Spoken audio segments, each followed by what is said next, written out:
You are Locked On Zags, your daily podcast on the Gonzaga Bulldogs. Part of the Locked On Podcast Network. Your team every day.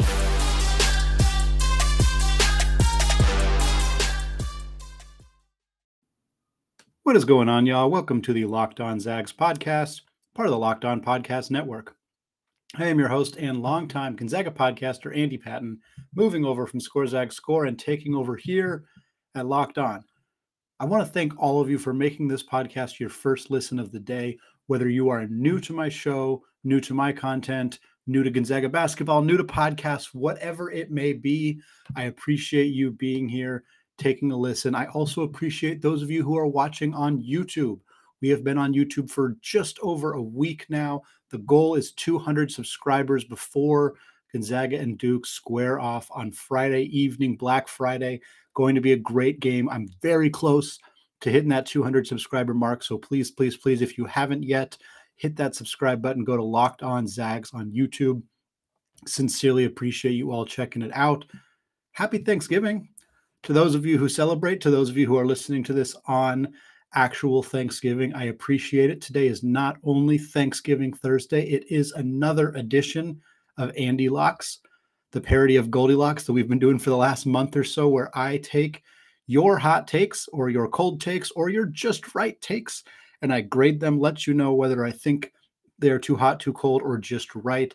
You all have been so great at sending in takes for this segment over the last few weeks. I really appreciate it. Obviously, it's so fun to interact with all of you, hear what you have to think about this team, kind of give my thoughts on it as well. A ton more for this week as well, even with the holiday coming up. Of course, Gonzaga just had their huge win over UCLA with that upcoming game against Duke. So it's a busy, busy week in Gonzaga land. I'm thrilled to get the opportunity to speak to you all and talk about some of these hot takes. So let's get right into them. This first take comes from Strike Nowhere on Twitter. The Zags go undefeated, winning every game by double digits. Folks, this is what we're here for. This is what this segment is supposed to look like. The Zags just blew the doors off UCLA. I thought you guys were going to come in nuclear with these takes. This is one of the few that was at this level. And frankly, I don't know that this is too hot. For starters, I've mentioned this before, the double-digit parameter for victories is very meaningless to me. I don't think that a 10-point victory is in any way symbolic of a better victory than like a 3-point win. Games are either 1 or 2 points, like right to the final possession, or they're like usually 8 points because there's free throws at the end of the game and teams kind of pull away. A team can win a game by 10 points that was a 4-point game with 48 seconds to go. Like that happens frequently. So I understand the sentiment here, the point of this question, but I don't know that that matters. Basically, this question to me is, do the Zags go undefeated? I don't think that's too hot of a take. I mean, hell, the Zags did it last year until they ran into the buzzsaw that was the Baylor Bears in the national championship game. This year's roster they don't look worse. They do not look worse than last year's roster. They are dramatically improved defensively. It does not look like they've taken a step back offensively. More importantly than that, last year it was always Gonzaga Baylor. There was a lot of debate on who the third team was. If you remember, the discourse on Twitter was people saying Gonzaga, Baylor, and so-and-so, and Houston, and Villanova, and Kansas. And those teams then lost. And it was always just 1 and 2, always just 1 and 2. Just Gonzaga and Baylor. And then, of course, they met in the national championship. And then Baylor had a lot more success. We'll put it that way. But this year, they don't even look like there's a 2. UCLA was 2. They just got their doors blown off by Gonzaga. Does Duke step into that role? What if Gonzaga beats Duke? Like, who is it? Kansas? Is it Purdue? I could see it being Purdue. They have a lot of size. They have a lot of physicality. Beyond that, if Gonzaga beats Duke, they're not going to play Purdue yet. If Gonzaga beats Duke by more than 10 points, I think this very likely comes true, at least until the NCAA tournament. Once you get in the tournament, winning by 10 is tougher because teams just play you hyper competitive. I don't think this is crazy. That's the general point. I think it's probably too hot, but it could happen. Gonzaga could finish 2 full seasons with only 1 combined loss in the national championship game. That'd be pretty cool.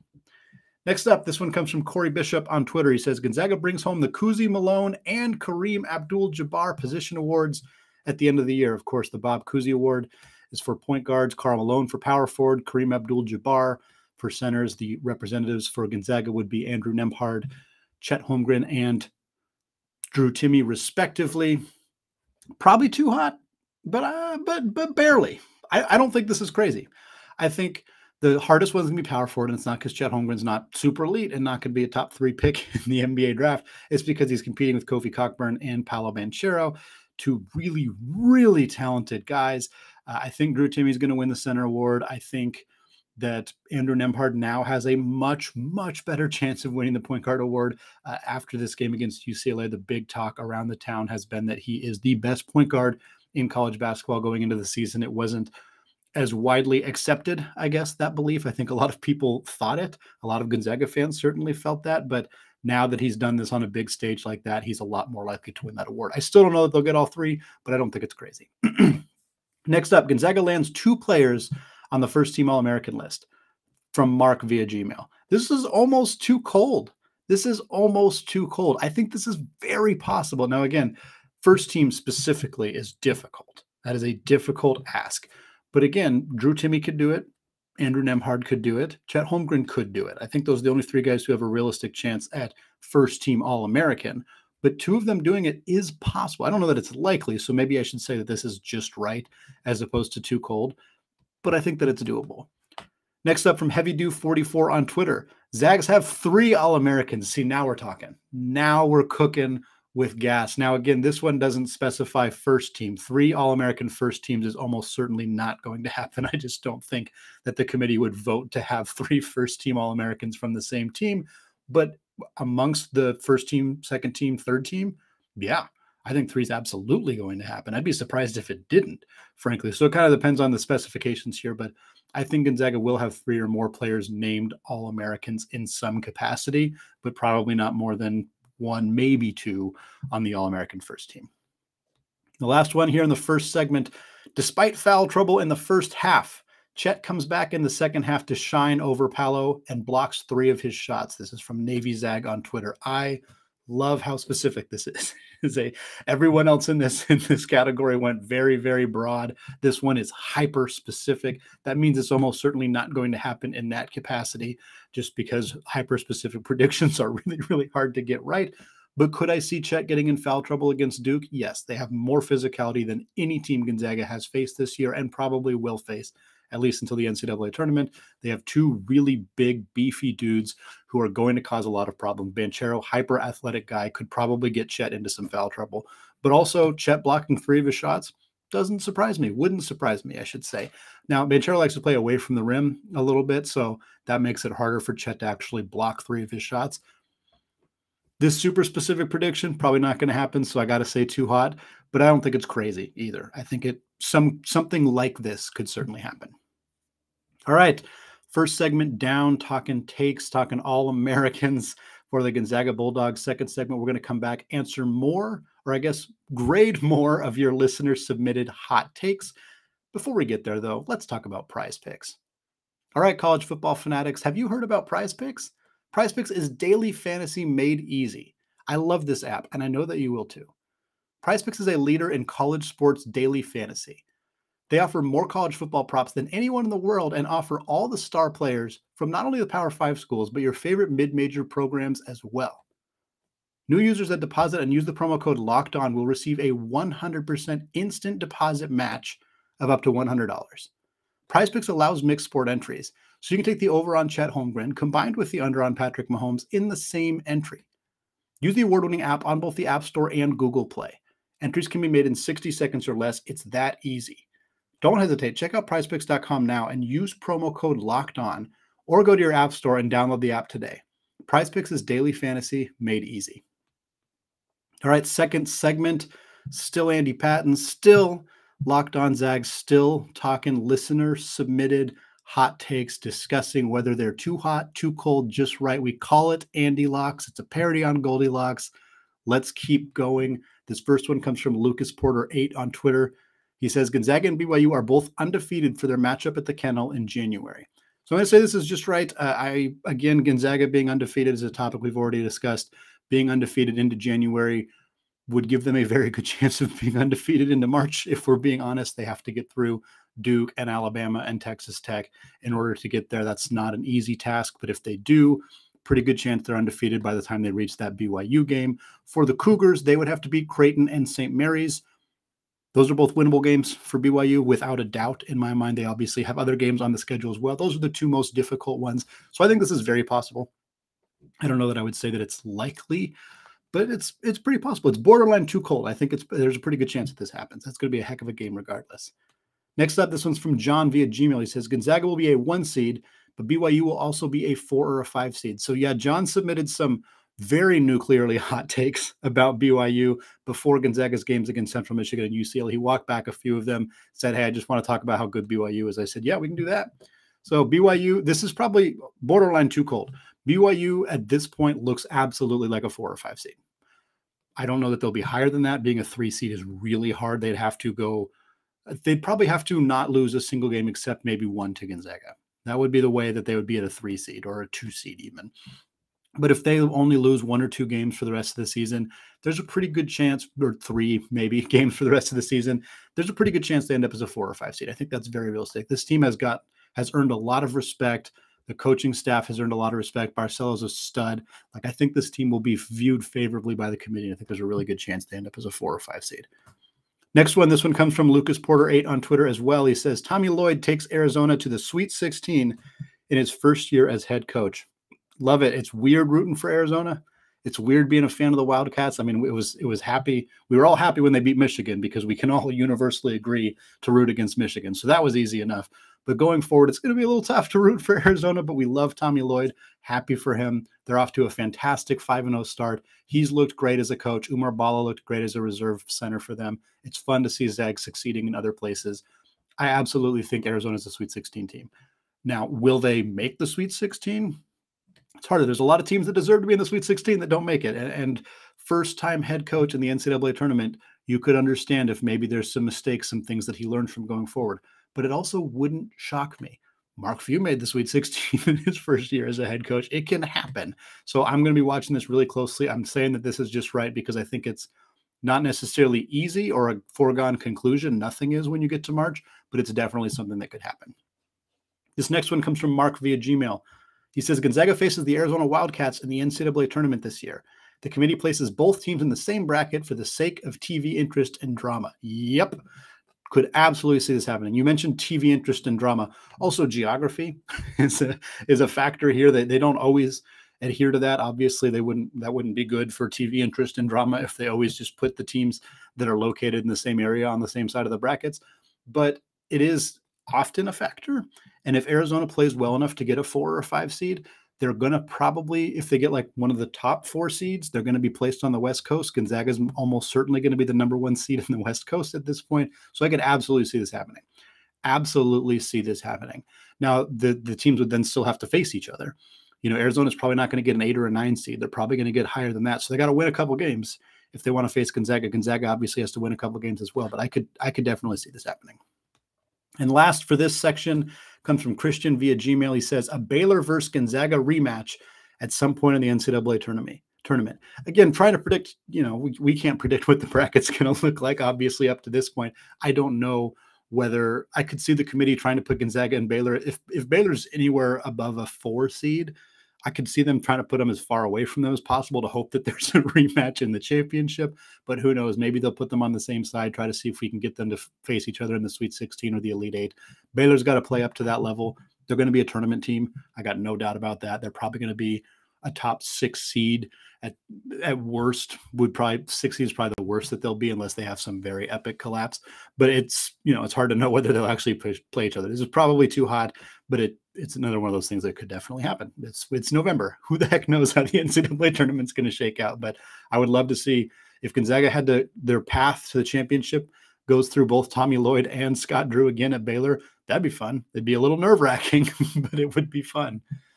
All right, a reminder, we're going to continue to do AndyLocks, rain or shine or holiday. In this case, we're going to do it. I love it. It's one of my favorite episodes every week. I know you all appreciate it as well. I see all the takes. I see all the emails. I appreciate all of it.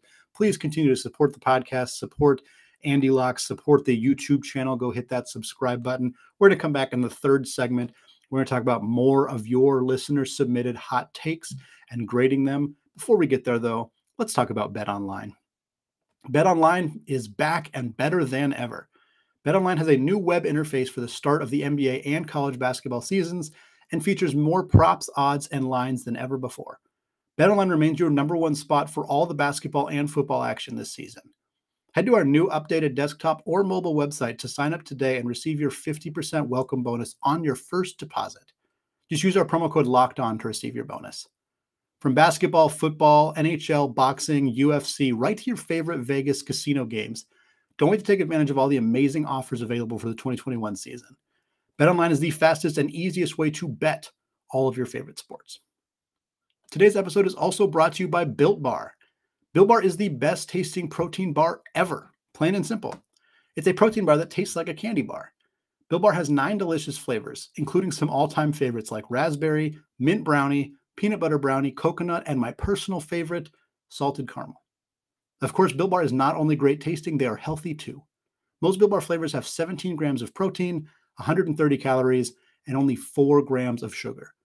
9 amazing flavors, all tasty and all healthy. Go to BuiltBar.com now and use promo code LOCKED15, and you'll get 15% off your first order. That's BuiltBar.com, promo code LOCKED15 for 15% off your first order. All right, third segment, still grading listener-submitted hot takes ahead of Thanksgiving for many of you. Happy holiday. I hope you're celebrating with family, friends, having yourself a good day regardless. There's plenty of hoops on today, even if Gonzaga is not playing. There's a big game on Friday. For those listening then, of course, Gonzaga versus Duke. Massive game, going to be a great show on Friday morning talking about that game. Check that out as well. But before we get to that, we got some more hot takes to grade. This first one comes from Mark via Gmail. He says, UW has a head coaching vacancy before the tournament is over in April. So the only reason that I think this is too hot is UW is almost certainly going to have a football coaching vacancy. It's Jimmy Lake, the whole fiasco that has gone on with that program. I don't think that Athletic Director Jen Cohen wants to deal with another high-profile coaching search right away. I also don't think Mike Hopkins is his seat's pretty hot. I don't know that his job is secure for a very long time. He may not have a job going into next season, but I'm not sure they're going to fire another coach in the middle of the season when they just had to deal with it with Jimmy Lake. If that didn't happen on the football side, I would think that this was too just right or even too cold, because I think it's likely going to happen. Hopkins' seat is pretty hot, but with the Jimmy Lake situation, they might just let Hop ride it out for the rest of the year and deal with it in the offseason. This next one comes from Christian via Gmail. It says the WCC has more tournament teams this season than the Pac-12. Hell yes, bring this on. I was expecting this one. I was expecting to talk WCC versus Pac-12. It's the hot topic all over social media. It was the hot topic early in the week. It became nuclear hot when not only St. Mary's beat Oregon, but then Gonzaga blew the doors off UCLA. 2 big wins for the conference over the 2 of the best teams in the Pac-12. Oregon has not looked like one of the best teams in the Pac-12 those last few games. So maybe that's a bit bold to say, but this take is still too bold. It's still too bold. More tournament teams than the Pac-12 would mean they would have to have 6 teams in the tournament, or maybe 5. The worst the Pac-12 is going to do is 4. The Pac-12 is going to put UCLA, they're going to put Arizona, they're going to put USC. They're probably going to put either Oregon or Washington State on. They're probably going to put both. Both those teams are probably going to make the NCAA tournament. Frankly, Utah and Colorado could make it too. We could be talking 6 or 7. I'm not saying I agree that the Pac-12 deserves to have 6 or 7 teams in the NCAA tournament. I'm not saying they deserve to have more than 4. I'm saying that they will have more than 4 or 5. I would be shocked if they have less than 5. And there is no way that the WCC is putting 6 teams in the NCAA tournament. There's no way the WCC is putting 5. I'd be very surprised if they put 4. I think 4 is possible, but I would be surprised. And again, I'm not saying I agree with that. I'm not saying there are not 4 teams in the WCC who deserve to go to the NCAA tournament. We'll see by the time March rolls around, but as of right now, there are 4 teams that deserve to go to the NCAA tournament. But I'm saying that by the end of February, when March Madness rolls around, 5 or 6 teams from the Pac-12 are going to go, and probably only 3 or 4 teams at best from the WCC are going to go. So this is too hot. I just don't think it's going to happen. Whether I think it should or not is a different conversation. This next one comes from Dad Risk on Twitter. He says the WCC gets only 2 bids. And then he says, sorry to be a downer. The upper middle has improved for sure, but these resumes still aren't going to stack up. 2's too low. Two's too light. It's possible. Like, I don't know whether we call this too cold or too hot. It's possible that only 2 go, but I'd be very surprised if they don't get 3 this year. One of St. Mary's or San Francisco is going to make it. Right now, and I know it's the late last week in November. It's far, far away from the season being over. Right now, both those teams are top 40 per KenPom. Both those teams are receiving votes for the AP top 25. For them to fall from now all the way until completely not making the NCAA tournament, for both teams to make that fall would be pretty disastrous. Again, it could happen. We've seen St. Mary's go through some significant lulls. USF is not an incredibly proven team yet, but I would be pretty surprised if one of those 2 teams doesn't make it in. I think that saying more than 3 is not going to happen is very realistic. I think 3 is the sweet spot. 4 feels unlikely to me, but 2 feels unlikely to me too. Next one comes from Christian via Gmail. He says, Jalen Suggs gets a triple-double this season.